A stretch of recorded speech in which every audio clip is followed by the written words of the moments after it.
Hello students, good morning. Today we are discussing regarding the process of staffing, meaning of staffing. Staffing क्या होता है, staffing का क्या मतलब होता है, ये किस तरीके से पूरा किया जाता है एंड ऑर्गेनाइजेशन में इसकी क्या इम्पोर्टेंस होती है. In the organisation staffing is a very important. एक ऑर्गेनाइजेशन में स्टाफिंग की इम्पोर्टेंस बहुत ज़्यादा होती है.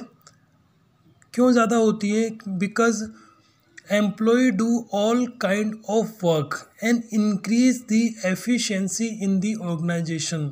सो this one is a very important for the organisation. So let's start and discussing the staffing. What is the meaning of staffing? Staffing क्या होता है? तो अपन समझते हैं स्टाफिंग क्या होता है. Meaning of staffing. Staffing is defined as a managerial function of fulfilling and keeping filled the position in the organization structure. Organisation के स्ट्रक्चर में पोजीशंस को फिल करना, पोजीशन को भरना स्टाफिंग कहलाता है. And this one is a managerial function. यह एक मैनेजरियल फंक्शन है. एक ऑर्गेनाइजेशन में अलग अलग पोजीशंस होती हैं, अलग अलग डिपार्टमेंट्स होते हैं, अलग अलग यूनिट्स होती हैं, अलग अलग वर्क होता है. उस वर्क के लिए पर्सन्स हैं, उनको चूज़ करना, उनको रिक्रूट करना, उनको जॉब प्रोवाइड करना, ये स्टाफिंग कहलाता है. जैसे इसकी मैं आपको सिंपल मीन बताऊंगा. Choosing a right person for a right job called a staffing.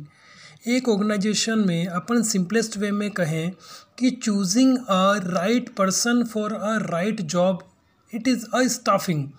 कि एक ऑर्गेनाइजेशन के लिए सही व्यक्ति को चुनना, सही पर्सन्स को चुनना सही जॉब के लिए called a staffing. It is a very typical process because a human being have a number of background, number of culture, number of attitude, number of qualification, number of knowledge and different kind of experience. So in number of variety, choosing a right person for a right job called a staffing. जैसे staffing को अपन ये कहें कि staffing को किस तरीके से किया जाता है, तो अपन इसको एक स्ट्रक्चर के थ्रू समझने का काम करेंगे कि ये स्ट्रक्चर किस तरीके से समझाता है. जैसे एक ऑर्गेनाइजेशन का स्ट्रक्चर है, इसमें सेल्स का डिपार्टमेंट है, मार्केटिंग का डिपार्टमेंट है, ऑपरेशन का डिपार्टमेंट है, डिस्ट्रीब्यूशन का डिपार्टमेंट है. सेल्स डिपार्टमेंट के अंदर 3 यूनिट है. Unit first, unit second, unit third. Unit first में 5 पर्सन्स की रिक्वायरमेंट है, यूनिट सेकंड में 7 की, यूनिट थर्ड में 9 पर्सन्स की. इट मीन्स यहाँ पे 21 पर्सन्स की रिक्वायरमेंट है, तो यहाँ पे 21 पर्सन्स अपॉइंट करना ही स्टाफिंग कहलाएगा. मार्केटिंग डिपार्टमेंट में 3 यूनिट्स हैं. 1 unit required 5 person, second unit required 7 person, third unit required 10 person. It means there is requirement of 22 person. So यहाँ पे 22 लोगों को रिक्रूट करना ही स्टाफिंग कहलाएगा. ऑपरेशन डिपार्टमेंट में जैसे एक यूनिट में 9 पर्सन्स की रिक्वायरमेंट है, सेकंड में 8 पर्सन्स की रिक्वायरमेंट है, थर्ड यूनिट में आपको 10 पर्सन्स की रिक्वायरमेंट. इट मीन्स यहाँ पे 27 पर्सन्स चाहिए, तो यहाँ पे 27 पर्सन्स को रिक्रूट करना ही स्टाफिंग कहलाएगा. एंड डिस्ट्रीब्यूशन डिपार्टमेंट है, तो यहाँ पे डिस्ट्रीब्यूशन डिपार्टमेंट के अंदर 2 पर्सन्स चाहिए, सेकेंड यूनिट में 7 पर्सन्स चाहिए, थर्ड यूनिट में 5 पर्सन्स चाहिए. मतलब यहाँ पे आपके 14 पर्सन्स चाहिए, तो यहाँ पे 14 पर्सन्स प्रोवाइड करना ही क्या है, स्टाफिंग कहलाएगा. सो सिंपलेस्ट वे, ये मान लो ऑर्गेनाइजेशन का स्ट्रक्चर है. इस स्ट्रक्चर के अंदर 4 डिपार्टमेंट हैं, 4 डिपार्टमेंट के अंदर सब यूनिट हैं, और सब यूनिट के अंदर जितने भी लोगों की रिक्वायरमेंट है, जितने भी लोग चाहिए, उतने लोगों को रिक्रूट करना ही स्टाफिंग कहलाता है. मतलब अपन ये कह सकते हैं कि एक बड़ी सारी ऑर्गेनाइजेशन हो, छोटी ऑर्गेनाइजेशन हो, उस ऑर्गेनाइजेशन के अंदर जितने भी लोगों की रिक्वायरमेंट है काम करने के लिए, जितने भी एम्प्लॉयज़ की रिक्वायरमेंट है, उस रिक्वायरमेंट को फाइंड आउट करना, उस रिक्वायरमेंट के अकॉर्डिंग पर्सन्स को रिक्रूट करना ही स्टाफिंग का प्रोसेस कहलाता है, स्टाफिंग कहलाता है. So choosing a right person for a right job called a staffing. Staffing का डिपार्टमेंट इसलिए भी इम्पोर्टेंट माना जाता है क्योंकि एक जो भी पर्सन्स होते हैं उनके बैकग्राउंड्स अलग होते हैं, उनके कल्चर्स अलग होते हैं, तो उनको सही तरीके से काम करवाना ही एक बहुत बड़ा टास्क होता है। इसलिए स्टाफिंग का डिपार्टमेंट इतना टिपिकल एंड क्रिटिकल माना जाता है। जैसे आगे अपन समझेंगे कि ये जो स्टाफिंग है ये किस तरीके से काम करता है। सबसे पहले estimating the man power requirements, कि कितने लोगों की रिक्वायरमेंट है उसका एस्टिमेशन निकालना। जैसे एक ऑर्गेनाइजेशन में 1000 पर्सन्स की रिक्वायरमेंट है तो एस्टिमेट करना कि कितने लोगों की रिक्वायरमेंट है, तो this one is a first step of staffing.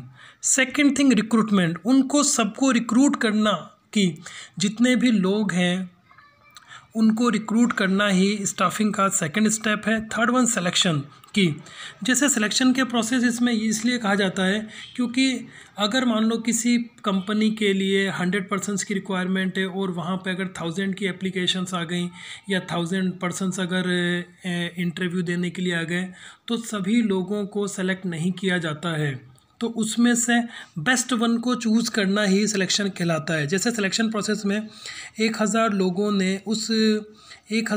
ने 35 पोस्ट के लिए एप्लीकेशन लगाई, तो कंपनी क्या करेगी, उन 1000 पर्सन्स के इंटरव्यू लेगी और उसमें से बेस्ट 35 को सेलेक्ट करने का काम करेगी, जिसको सिलेक्शन कहा जाता है। उसके बाद है प्लेसमेंट एंड ओरिएंटेशन, कि जिन लोगों को सेलेक्ट करा गया है उसको कंपनी में वेलकम किया जाता है और वेलकम करने के बाद में उनको कंपनी के बारे में उनका इंट्रोडक्शन दिया जाता है, कंपनी की जो ब्रीफ नॉलेज है उसके बारे में बताया जाता है, कंपनी का जो भी सुपीरियर हैं, सबऑर्डिनेट्स हैं, उनके बारे में बताया जाता है। तो this one is a placement and orientation. जैसे इनको सेलेक्ट किया जाएगा, सेलेक्ट करने के बाद में उनको जॉब प्रोवाइड की जाती है। जैसे कंपनी के बारे में नॉलेज देने के बाद में कंपनी किस चीज़ में काम करती है उसके बारे में बताना और फाइनली उनको जॉब प्रोवाइड करना। And last point is training and development department इसलिए काम करता है क्योंकि कंपनी का जो काम होता है वो अलग अलग फील्ड में होता है और कुछ लोग फ्रेशर्स आते हैं, कुछ लोग एक्सपीरियंस आते हैं, कई लोगों को काम करने में प्रॉब्लम आती है, कई लोग वर्क को नहीं समझ पाते हैं या कुछ लोगों को काम करने में प्रॉब्लम होती है।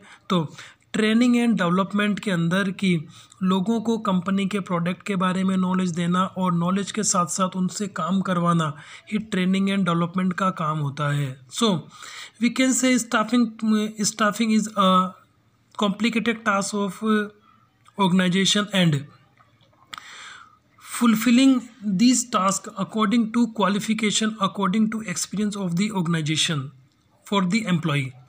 जैसे इसका जो पूरा प्रोसेस होता है स्टाफिंग का वो किस तरीके से होगा, सबसे पहले मैन पावर को एस्टिमेट करना, फिर उनको रिक्रूट करना, फिर उनका सिलेक्शन करना, फिर उनको प्लेसमेंट ओरिएंटेशन करना, देन ट्रेनिंग एंड डेवलपमेंट करना ही उनका स्टाफिंग काम करता है। सो ये स्टाफिंग का प्रोसेस है।